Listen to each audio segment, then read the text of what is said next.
Berada di lapangan sparring, semua perwira diminta berkumpul untuk suatu hal yang akan diberitahukan. Kini kita diperlihatkan Royce masih saja terganggu dengan rumor yang dibicarakan oleh para perwira lain. Dan fakta menghilangnya Gord dan Lloyd setelah dikalahkan oleh Joshua. Walau para perwira menanyakan pada Royce sebab hal tersebut, tapi Royce memilih untuk diam saja dan tidak memberitahukan kepada yang lain. Tiba-tiba semua orang terdiam dikarenakan kehadiran Chance dan Joshua. Mereka sangat menyambut kehadiran Chance dan sekaligus merasa heran karena pertama kalinya mereka semua melihat Joshua. Di saat itu juga Royce panik bahwa orang yang akan melatih semua perwira adalah Joshua Sanders. Seketika itu juga semua orang terkejut. Joshua mulai berargumen, namun sepertinya para perwira masih saja terlihat meremehkannya dan meragukan kepantasan Joshua untuk melatih mereka semua. Karena semua orang tidak percaya akan kemampuan Joshua, tiba-tiba Joshua berjalan ke depan dan menunjuk Royce. Disinilah Joshua marah besar kepada Royce karena sebelumnya Joshua sudah memberikan beberapa kesempatan kepada Royce untuk memberitahukan perbuatan jahat mereka bertiga dan memberitahukan kekuatan Joshua yang sebenarnya kepada semua orang. Semua perwira terkejut karena mereka akhirnya tahu alasan ketidakhadiran Lloyd dan Gord saat ini. Walau Royce memohon kepada Joshua untuk mengampuni dirinya, tapi Joshua sudah tidak dapat mentolerir perbuatan Royce. Dan kini Joshua menantang Royce untuk adu tanding dengan dirinya. Jika ia menang, maka Joshua akan melupakan kesalahan Royce. Royce yang ketakutan berpikir bahwa lebih baik ia mati dengan mengeluarkan seluruh kekuatannya untuk melawan Joshua daripada tidak melakukan apapun. Tiba-tiba Royce menyerang Joshua dengan serangan dadakan, namun usahanya itu pun sia-sia karena Royce terkena serangan dari Joshua yang menyebabkan dirinya terlempar jauh hingga ia menabrak tembok dan tidak sadarkan diri. Para perwira yang melihat pertarungan tersebut merasa terkejut dan akhirnya mereka semua percaya dengan kekuatan Joshua. Kini mereka mulai memberi hormat kepada Joshua dan siap untuk mendapatkan bimbingannya. Kembali kepada Charlie. Rupanya mood Charles saat ini sedang bersedih dan berdiam diri di ruangannya. Dikarenakan sebelumnya Charles diusir dari ruangan Joshua saat ia mengunjunginya. Mendapati sikap dingin Joshua terhadap dirinya membuatnya galau dan menjadi seorang yang pendiam karena Charles hanya ingin dekat dengan Joshua. Sedangkan kini Joshua dipanggil Lukagnus, yaitu ayahnya, karena perbuatannya yang telah mengeksekusi salah satu perwira, yaitu Royce. Ayahnya menanyakan apa perbuatannya itu hanya dilakukan karena emosi semata.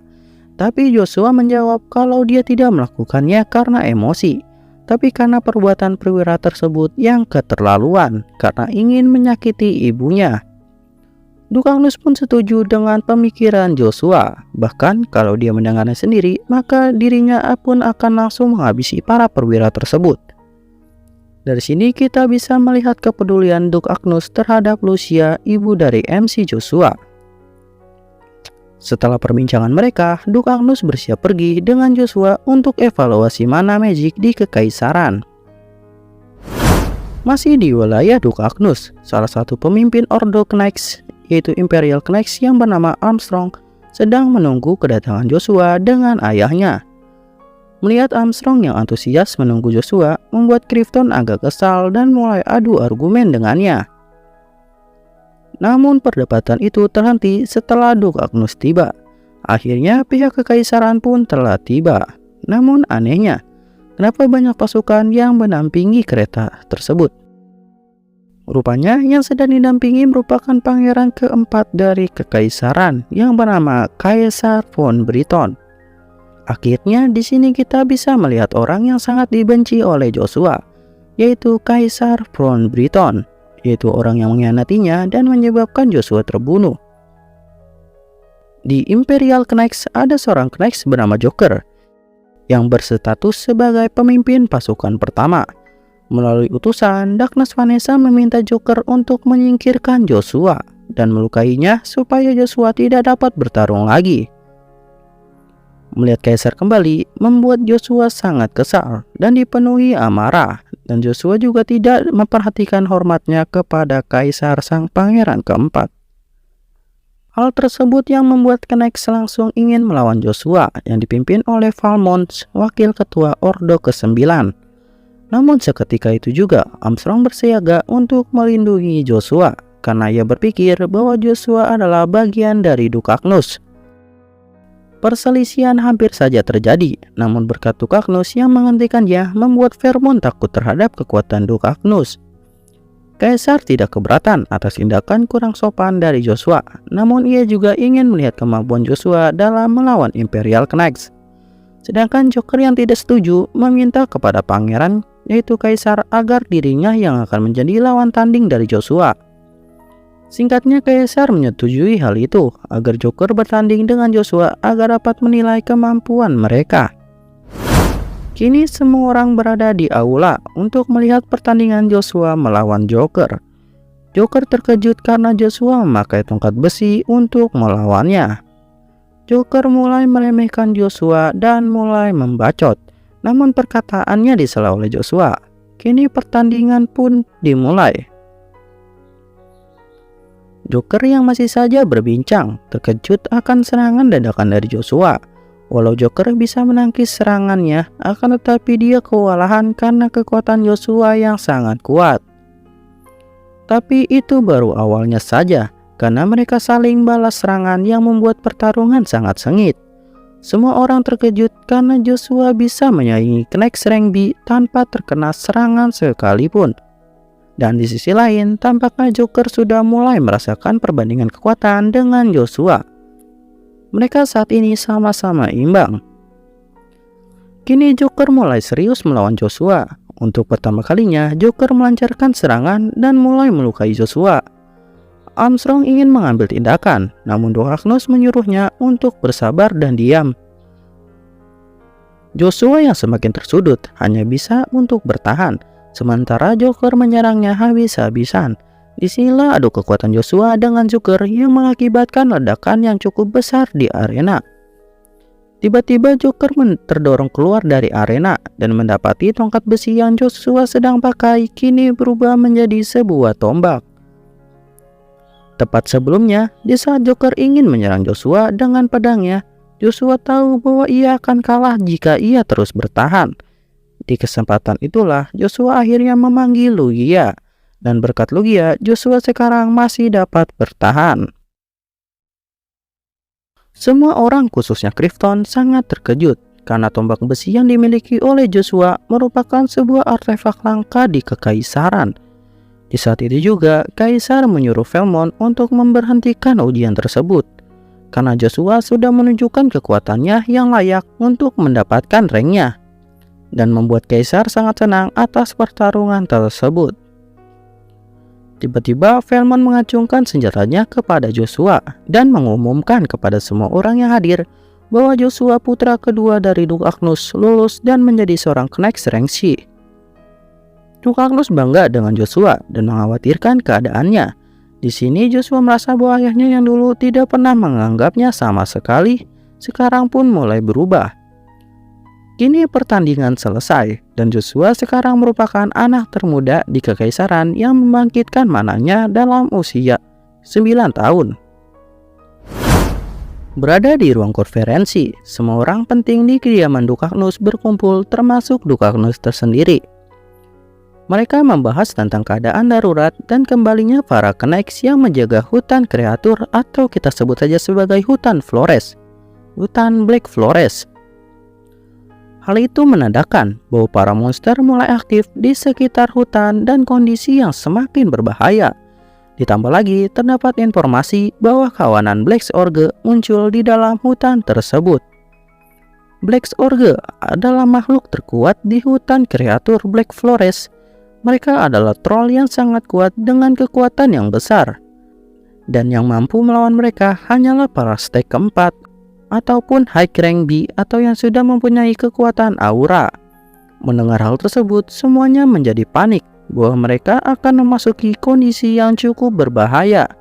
Duke Agnus mengatakan akan mengurus hal tersebut dan meminta semuanya untuk melanjutkan hal yang ingin dibahas saat ini. Krypton mengangkat tangan dan ia ingin membahas tentang Joshua. Seketika itu juga semua orang di tempat rapat mulai membicarakan tentang Joshua.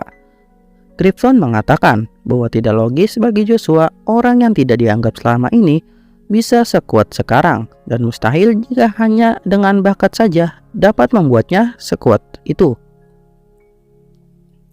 Krypton curiga bahwa Joshua meminjam suatu kekuatan dari esensi lain, yaitu kekuatan demonik. Dan jika itu benar, maka semuanya akan masuk ke akal. Dan hal itu menjelaskan tentang senjata pusaka Logia yang ia lihat hari ini, yang tidak pernah ada sebelumnya, apalagi di dalam golongan senjata spare tombak. Mendengar hal itu, semuanya mulai meragukan Joshua, dan itu adalah tujuan Krypton agar Joshua diusir dari wilayah Agnus. Namun tiba-tiba Joshua muncul dan menyuruh Krypton untuk melawannya, dan jika hal itu benar, dan mengidentifikasikannya sendiri bahwa di dalam dirinya terdapat Demonix. Keberanian Krypton pun menciut karena jika Joshua benar murni tanpa adanya kekuatan demonik, maka dia akan terkena hukuman dari Duke Agnus, yaitu masternya sendiri. Melihat Krypton yang tidak berani menanggapi kata-kata Joshua membuatnya makin meremehkan Krypton. Dan di sisi lain, Krypton marah besar dan mulai memukul meja. Pertengkaran tersebut akhirnya dihentikan oleh Duke Agnus sebelum menjadi besar. Duke Agnus bilang kalau Krypton dan semua orang di tempat itu salah tentang Joshua, karena di ujian evaluasinya sendiri dihadiri oleh sang pangeran keempat dari kekaisaran, yaitu Kaisar. Terlebih lagi, selain Ordo Imperial Knights, evaluasi tersebut juga dihadiri oleh kepala magician dari Evergrande, yang dimana itu terbukti jika ada hal yang tidak beres, maka saja Ordo Knights, pangeran, dan para magician akan mengetahui hal tersebut. Melihat Krypton yang tersudut, membuat Duke Agnus senang dengan tingkah laku Joshua, dan maka dengan begitulah berakhir sudah perbincangan masalah tentang Joshua. Di saat Duke Agnus dan Joshua ingin pergi untuk bersiap-siap, Bubble datang menghadap ayahnya, yaitu Duke Agnus. Namun kali ini sepertinya Bubble mengalami suatu perubahan semenjak kekalahannya dengan Joshua. Bubble ingin memberitahukan Duke Agnus dan khususnya Joshua karena dirinya akan berubah dan semakin kuat untuk mengejar Joshua. Dan hal yang ingin diberitahukan kepada ayahnya adalah bahwa dirinya akan mengundurkan diri dari tahta untuk sementara dan akan mengosongkan kursi perwaris resmi dari keluarga Agnus. Semua orang terkejut, namun tentunya hal tersebut hanya untuk sementara, karena Bubble ingin kompetisi yang adil dengan Joshua dan ikut untuk pembasmian di hutan kreatur Black Forest. Mendengar hal itu, Duke Agnus menanyakan apakah Bubble yakin atas keputusannya itu. Melihat anaknya yang sangat yakin membuatnya menyetujui permintaan dari Bubble dan mendapati firasat bahwa akan ada perubahan besar di keluarga Agnus. Sekarang kita beralih ke ruangan Darkness Vanessa. Mendapati fakta bahwa anaknya mengundurkan diri dari tahta pewaris membuat Vanessa sangat kesal akan hal itu. Apalagi semua itu disebabkan oleh Joshua. Vanessa hanya ingin agar putranya mendapatkan hidup yang nyaman sebagai pewaris tahta. Krypton ingin agar keputusan itu diubah, namun Duke Agnus Vanessa bilang itu hal yang percuma, karena Bubble sangat keras kepala seperti Duke Agnus, yaitu ayahnya. Mendapatkan informasi dari Krypton, kini Vanessa mengetahui bahwa sekarang Joshua dan Duke Agnus akan pergi ke wilayah Lox esok hari untuk melawan monster di hutan Black Forest, yaitu wilayah paling utara yang dimana terdapat hutan Black Forest yang sedang menjadi masalah saat ini. Untuk itu, sebelum kepergian mereka ke kota Aknadi setelah pembasmian monster di hutan Black Forest, Vanessa akan bertemu dengan Joshua dan ibunya untuk makan malam. Tentunya Vanessa akan melakukan rencana jahatnya. Sekarang beberapa kesatria Imperial Knight sudah mulai bersiap untuk pergi ke hutan Black Forest. Malamnya, Joshua dipanggil ayahnya untuk diberikan sebuah item berbentuk cincin. dari Duke Agnus, yaitu sebuah item yang bernama Dawn Ring. Dawn Ring adalah sebuah artefak armor dengan cara mengaktifkannya yaitu menggunakan mana. Jika Dawn Ring aktif, maka otomatis cincin tersebut akan berubah menjadi sebuah armor pelindung dan memperlihatkan lambang keluarganya masing-masing, yang menjadikan semua orang tahu kedudukan orang yang memiliki armor tersebut. Umumnya Dawn Ring hanya diberikan kepada pewaris tahta resmi, namun Duke Agnus memberikannya kepada Joshua untuk berjaga-jaga saja akan sesuatu yang akan terjadi. Karena Joshua akan bersekolah di Aknadi, maka Duke Agnus menyuruh Joshua untuk membuang nama Agnus terlebih dahulu dan menyamar sebagai bangsawan yang tak dikenal agar tidak terjadi keributan. Dan disinilah Duke Agnus menanyakan sekali lagi apa Joshua membenci dirinya. Joshua bingung dengan hal itu, karena dulunya ia tidak dianggap, apalagi tujuannya saat ini adalah membalaskan dendam kepada kaisar dan orang-orang yang telah mengkhianatinya. Melihat Joshua yang masih kagum dengan Dawn Ring, muncul kaisar dan bawahannya. Kaisar ingin menawarkan bantuan kepada Joshua untuk datang ke kediamannya setelah penaklukan hutan Black Forest. Karena kaisar ingin menjadikan Joshua sebagai Imperial Knights di kekaisaran tanpa harus melalui berbagai ujian. Itulah tujuan kaisar untuk mendapatkan Joshua. Namun Joshua tahu kalau itu hanyalah ide licik dari kaisar agar Joshua berpihak kepada dirinya. Menanggapi tawaran dari kaisar, Joshua akan memikirkannya kembali. Dari lubuk hati Joshua bahwa dirinya akan segera membuat kaisar menderita dan membalaskan perbuatannya di masa lalu. Sekarang ekspedisi dimulai. Ekspedisi yang dipimpin oleh Duke Agnus untuk menyelidiki hutan kreatur. Kelompok itu terdiri dari kelompok kecil Crimson Knights dan Agnus Dacti. Agnus Dacti yaitu kelompok magician tingkat 4 yang termasuk ke dalam organisasi pasukan Duke Agnus. Semua pasukan yang berangkat berjumlah 100 orang dan itu termasuk Babel dan Joshua. Kini sebelum memasuki hutan Black Forest, mereka harus melewati kediaman Locks, kediaman yang terdekat dengan Black Forest atau hutan kreatur. Duke Agnus harus singgah sebentar untuk menyapa Robin. Robin adalah mantan pasukan dari Duke Agnus dulu. Setelah menanyakan kabar Robert, Duke Agnus harus segera pergi untuk melanjutkan ekspedisi. Namun sayangnya muncul orang yang tidak Duke Agnus sukai, yaitu Viscount Vigo. Viscount Vigo adalah kerabat dekat dari Darkness Vanessa, dan Anna adalah putri satu-satunya dari Vigo untuk saat ini. Duke Agnus merasa tidak nyaman atas perilaku Vigo dalam memperlakukan Robert, apalagi sikapnya yang sangat berbeda terhadap Joshua. Setelah ia mengetahui Joshua adalah anak haram dari Duke Agnus dan bukan seorang bangsawan, Vigo ingin mengajak Duke Agnus dan semuanya untuk makan bersama. Namun Duke Agnus menolak hal itu dan segera ingin pergi untuk melanjutkan ekspedisi. Tapi ternyata Vigo memaksa untuk membantu dengan alasan karena hutan Black Forest adalah wilayahnya. Maka dari itu Vigo dan prajuritnya akan ikut membantu Duke Agnus dalam ekspedisi. Duke Agnus mengkhawatirkan jika semua prajurit membantunya, maka tidak ada yang menjaga anak-anak dari Vigo. Namun ternyata Anna juga akan ikut dalam ekspedisi. Apalagi ternyata ia memiliki suatu kekuatan yang cukup langka, yaitu memanggil spirits atau roh. Spirits adalah roh yang cukup langka, karena ia adalah sumber alami dari elemen. Bahkan para magician pun sangat sulit untuk mendapatkan roh spirit. Karena hal tersebut hanya dapat terjadi jika magician sudah mencapai tahap mage. Joshua yang melihat hal tersebut cukup bingung karena di masa depan tidak ada mage yang bernama Anna. Akan tetapi Joshua sepertinya pernah bertemu dengan Anna sebelumnya. Dan begitulah kini perjalanan ekspedisi ke hutan Black Forest pun berlanjut.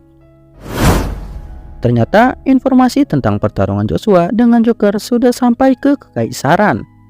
Marcus cukup terkejut bahwa Joshua bisa menahan serangan Joker yang merupakan Knights rank B dan bahkan Joshua bisa membalas serangan dari Joker tersebut. Untuk itu, Markus meminta pendapat dari Evergrande karena dia adalah penyihir terbaik di kekaisaran. Jika kita melihat Evergrande ini, pastinya seperti tidak asing lagi.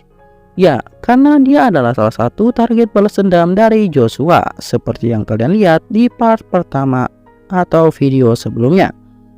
Untuk sekarang, Evergrande tidak bisa banyak bicara tentang pendapatnya terhadap Joshua, karena Knex dan Magician memiliki cara yang cukup berbeda.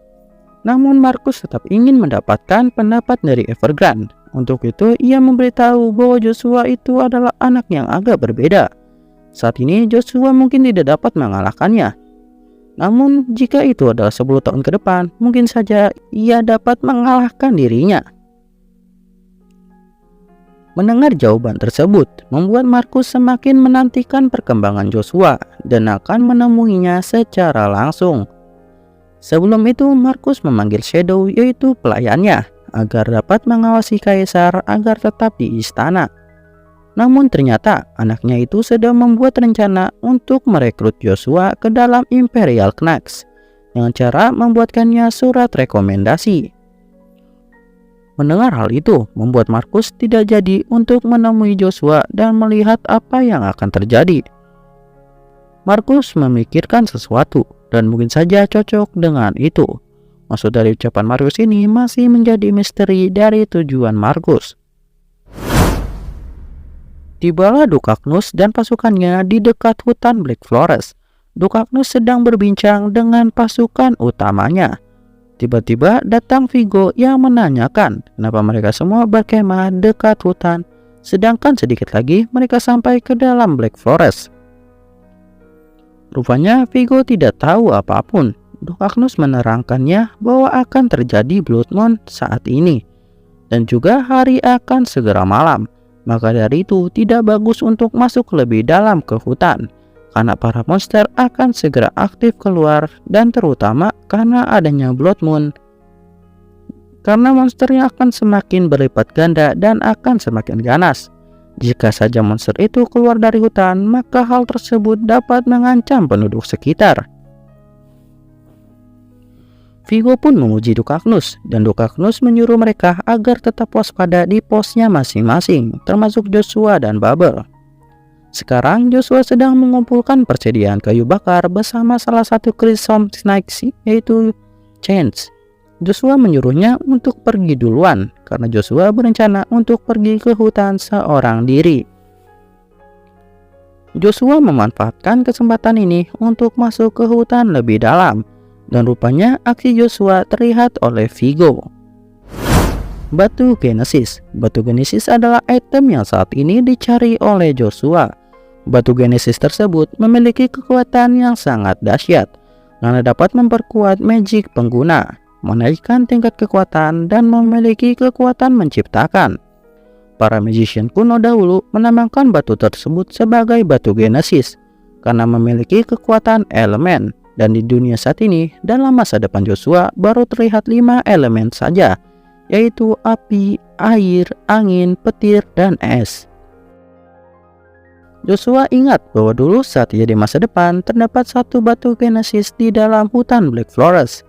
Dan itulah tujuan Joshua saat ini, mendapatkan Batu Genesis untuk memperkuat dirinya. Tiba-tiba terdapat goncangan yang cukup besar yang membuat Joshua terkejut karena kemunculan Black Orge yang secara tiba-tiba. Karena kemunculan monster tersebut, Joshua tidak bisa masuk ke dalam hutan lebih dalam. Namun Black Orge itu cuma sendiri, membuat Joshua ambil langkah untuk melawannya dan berpikir bisa membunuh orge tersebut. Di saat Joshua menyerang, tiba-tiba bulan sudah berubah menjadi bulan merah atau bulan darah yang kita sebut sebagai Blood Moon. Black Orge yang tahu Joshua akan menyerangnya membuatnya mengeluarkan auman dan mulai menyerang. Joshua terkejut dan secara sigap menghindari serangan besar dari Black Orge tersebut. Joshua seketika kabur untuk memikirkan apa yang terjadi, dan dia baru saja tersadar kalau sekarang telah terjadi Blood Moon. Keputusan yang sia-sia jika Joshua melawan orge tersebut di saat Blood Moon, karena dia akan menjadi semakin ganas. Untuk itu Joshua memilih untuk bersembunyi untuk saat ini. Untungnya Joshua dapat bersembunyi di balik pohon karena ia menggunakan salah satu teknik Raja Assassin yang dulunya merupakan teman Joshua. Dan berkat itulah keberadaannya tidak diketahui oleh Orge. Selagi masih memiliki energi yang cukup, Joshua masih harus pergi ke tengah hutan untuk mendapatkan batu Genesis. Namun sialnya, ranting yang dinaiki Joshua tiba-tiba patah dan membuat suara. Seketika itu juga posisinya diketahui oleh para goblin. Joshua tidak memiliki suatu pilihan yang lain, apalagi posisinya sudah dikepung oleh para goblin. Di saat diserang, Joshua mengeluarkan jurus Spearmanship tingkat keduanya yang bernama Goose. Jurus tersebut langsung menyapu habis goblin yang menyerangnya.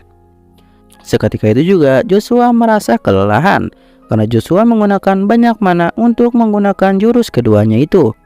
Melihat pergerakan monster yang aktif membuat Joshua tidak memiliki pilihan lain selain harus segera menemukan batu Genesis dan segera bergabung dengan para pasukan Dukaknus. Karena pastinya para monster juga sedang menuju camp pasukan. Di sisi lain, ternyata para monster sudah sampai di camp pasukan dan mulai menyergap pasukan Vigo satu persatu. Pertempuran tidak dapat dihindari. Kini tugas semua orang adalah mempertahankan camp bersama-sama. Bubble sedang melawan para monster dan dibantu oleh Chance, dan mereka terkejut bahwa ternyata masih banyak pasukan monster yang muncul dari hutan. Para pasukan Crimson Knights mulai gentar akan banyaknya para monster yang menyerang dan berpikir untuk mundur saat ini. Namun berkat Krypton yang akan menghukum siapa saja yang kabur, membuat semua kesatria akhirnya bertarung bersama Krypton. Terjadi pertempuran yang besar antara para kesatria dengan para goblin. Di sini juga kita bisa melihat usaha Bubble, Kel, dan Krypton dalam melawan para monster tersebut. Di sisi lain, para monster mulai keluar tanpa henti dan munculnya Black Orge dari hutan. Krypton agak khawatir karena saat ini cuma dirinya lah yang hanya rank B di pos tersebut yang mampu melawan Black Orge. Terpaksa Krypton harus melawannya. Krypton mulai menyerang, namun usahanya tersebut digagalkan dan ia terlempar jauh ke tanah. Dengan jatuhnya Krypton membuat para kesatria yang lain mundur ke belakang dan kehilangan ketenangannya. Melihat hal itu membuat Krypton agak kesal karena tidak bisa mengalahkan Orge tersebut. Namun muncul Dukaknus yang bilang kalau dirinya lah yang akan mengurus dan mengalahkan Black Orge tersebut. Dukaknus berjalan ke arah kerumpulan para monster, dan di saat para monster tersebut akan menyerang, Dukaknus langsung melancarkan suatu serangan biasa yang langsung seketika itu juga menyapu bersih para monster tersebut. Seketika itu juga Krypton dan Bubble terkejut, begitu pula para monster akan kekuatan Dukaknus, karena hanya dengan satu serangan Dukaknus dapat menyapu bersih sekawanan besar para monster. Vigo yang baru saja kembali dari mengintai Joshua memberitahu kepada Krypton dan memfitnah kalau Joshua kabur dari pertarungan. Para kesatria yang mendengar hal itu menganggap bahwa Joshua adalah orang yang lemah dan memalukan karena pergi dari pertarungan yang sedang mereka lawan.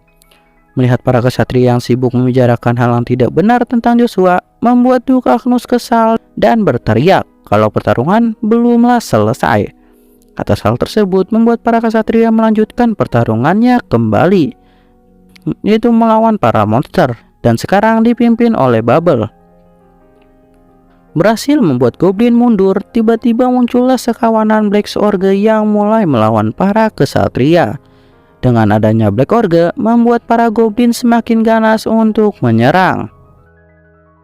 Terjadi pertarungan yang berat sebelah di pihak Dukaknus dan hal itu membuat Krypton khawatir. Tapi tiba-tiba muncul petir bergemuruh dan di lain itu semua ada Joshua dari langit yang tiba-tiba menyerang dan menusuk Black Orge tersebut. Atas satu serangan dari Joshua membuat Black Orge itu langsung mati tanpa perlawanan sedikit pun. Pastinya semua orang terkejut dan Dukaknus yang terlihat bangga bahwa putranya kini telah datang. Krypton tidak menyangka bahwa Joshua yang hanya rank C dapat mengalahkan Black Orge dengan satu serangan, sedangkan dirinya kesulitan melawan satu Black Orge. Di sisi lain, Vigo tidak percaya akan hal itu dan mengklaim bahwa Joshua hanya mengalahkan Black Order yang sudah hampir kalah. Vigo pun mempengaruhi kesatria lain untuk mendukungnya. Mendengar para kesatria tidak mempercayai dirinya membuatnya lelah dan cukup muak. Untuk itu Joshua akan melawan Black Order sekali lagi. Namun ia menyadari setelah mengeluarkan kekuatan yang terakhir atau batasannya, ia akan pingsan. Namun dirinya yakin bahwa Dukaknus atau ayahnya akan menyelamatkannya. Kini Joshua akan melawan sekelompok monster yang menerjang. Untuk itu ia meminta kepada para kesatria untuk tidak mendekat agar tidak terluka. Karena Joshua akan menggunakan skill yang cukup kuat, Joshua langsung melakukan serangan skill yang bernama Thunderstorm, yaitu serangan petir yang sangat kuat yang dapat langsung membunuh dua Black Order tanpa perlawanan. Vigo terkejut dan shock melihat kekuatan Joshua, termasuk para kesatria yang melihat hal itu. Terkejut karena serangan dari Joshua dapat melukai kedua orge hingga tewas. Para kesatria menyadari bahwa Joshua merupakan seseorang yang langka, yaitu seorang Magic Swordsman, yaitu kesatria dengan kekuatan magic. Namun atas skill tersebut, sekarang Joshua sangatlah lemah karena kehabisan mananya. Dukaknus terkesan dan sedikit berbicara karena anaknya mengeluarkan segala kekuatannya demi mendapat pengakuan dari semuanya. Salah satu magician dari Dukaknus merasa kagum dengan Joshua dan berpikir bahwa Joshua adalah monster yang hebat dan mungkin saja bisa mewujudkan impian dari Dukaknus. Selagi mendengar hal itu, Dukaknus tiba-tiba menghilang karena melihat anaknya ingin dilukai oleh Black Order yang lain. Namun dengan sigap, Dukaknus langsung mengalahkan Black Order tersebut dan menangkap Joshua ke pelukannya. Di sini kita bisa melihat kekhawatiran Dukaknus kepada anaknya, yaitu Joshua. Dan di sisi lain, Joshua baru pertama kali melihat ayahnya yang begitu melindunginya. Kini Joshua sedang bermimpi, atau lebih tepatnya kita sebut dengan penglihatan atau ramalan. Di sini Joshua melihat kediaman Dukaknus yang hancur dan terbakar. Dan di saat itu juga keluarlah Bubble dari dalam kediaman. Di sini Bubble seperti melindungi kediaman Dukaknus. Seketika itu juga mengingatkan Joshua tentang kejadian yang akan terjadi di masa depan, 10 tahun yang akan datang, yang dimana terjadi kehancuran di kediaman Dukaknus. Joshua bingung kenapa ia bisa mendapatkan penglihatan tersebut. Namun ia menyadari bahwa penglihatan yang ia lihat merupakan sebuah ramalan dari batu Genesis yang sempat ia dapatkan di hutan Black Forest.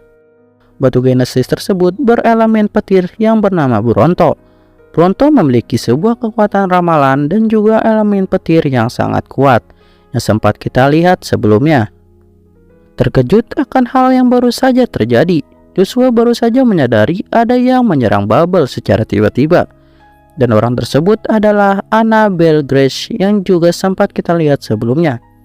Kini Anna memiliki sebuah spirit roh tingkat tinggi dan Joshua baru menyadari bahwa saat ia melihat Anna itu bukanlah suatu kebetulan, karena ia akan menjadi musuh dari Dukaknus.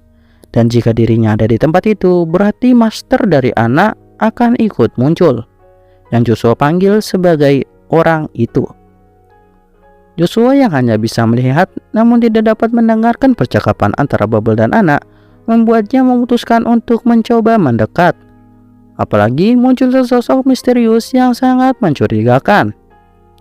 Kini kita bisa mendengar bahwa Bubble sedang mencoba untuk melindungi kediaman Agnus dan mencoba untuk melawan Anna dan orang misterius itu. Tiba-tiba spirit Anna menyerang Bubble dan membuatnya terluka, entah tewas ataupun tidak. Namun akhirnya kita bisa melihat rupa dari orang misterius tersebut, sang master dari Anna. Dan Joshua seketika mengenal orang tersebut walau tidak tahu apa yang ia ucapkan.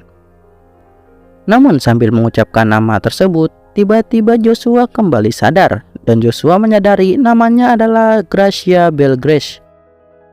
Joshua baru saja melihat ramalan dari Bronto dan memikirkan bahwa apa yang ia lihat bukanlah suatu hal yang biasa. Joshua hendak bangun dari tempat tidur, namun badannya merasa kesakitan karena tidak dapat menyanggupi tingkat kedua dari kekuatannya. Jika saja saat itu bukan karena kekuatan dari batu Genesis Bronto, mungkin saja ia sudah kalah. Maka dari itu dirinya akan menyelidiki tentang batu Genesis yang lainnya. Joshua baru saja menyadari bahwa ayahnya Teudo Agnus menunggu dirinya hingga sadar. Joshua merasa aneh karena ayahnya membicarakan tentang Blood Moon yang merah dan di saat bulan itu reda warnanya begitu indah. Duk Agnus mengatakan bahwa setelah kembali ke kediaman, Joshua akan memasuki akademi di Aknadi dan menjalani kehidupan sebagai bangsawan yang terbuang. Dan bukannya sebagai Joshua von Agnus, tapi menggunakan identitas sementara dari keluarga Viscount Frederick. Joshua pun paham dan akan menjalaninya sebaik mungkin, karena dulunya ia hanya dimanfaatkan oleh orang lain. Kini tujuan Joshua adalah segera membangkitkan kekuatannya kembali. Duk Agnus melanjutkan pembicaraan, karena ia mendengarkan nama yang unik saat Joshua mengigau, yaitu Gracia Belgrace. Duk Agnus meminta penjelasan bagaimana Joshua bisa tahu nama terkutuk itu. Oke, terima kasih bagi kalian yang sudah mendengarkan sampai habis. Seperti yang kalian minta, part kali ini sengaja Jimmy buat panjang agar kalian dapat memahami alur ceritanya dengan santai. Dan untuk identitas sebenarnya, di part ini kita mengetahui bahwa Anna sebenarnya bukan anak dari Viscount Vigo, melainkan anak dari Gracia Belgrace yang bernama Anna Belgrace. Untuk saat ini, Jimmy juga belum tahu siapa Gracia sebenarnya. Yang pastinya pasti akan ada hubungannya dengan Duk Agnus dan kekaisaran. Dan juga tujuan dari Duk Agnus dengan mengkaitkan Joshua dengan impiannya. Pokoknya banyak yang bisa kita ulas ke depannya. Jimmy harap kalian gak bosan dengerin pembahasan Jimmy. Jika kalian punya requestan, bisa kalian komen di bawah. Jika suka, di like part ini. Dan jangan lupa subscribe agar tidak ketinggalan video pembahasan terbaru dari channel ini. Jika kalian suka, next Jimmy buatin alur cerita panjang dari komik lain yang seru. Oke, sampai jumpa di next video. Jaga kesehatan selalu. See you, bye-bye.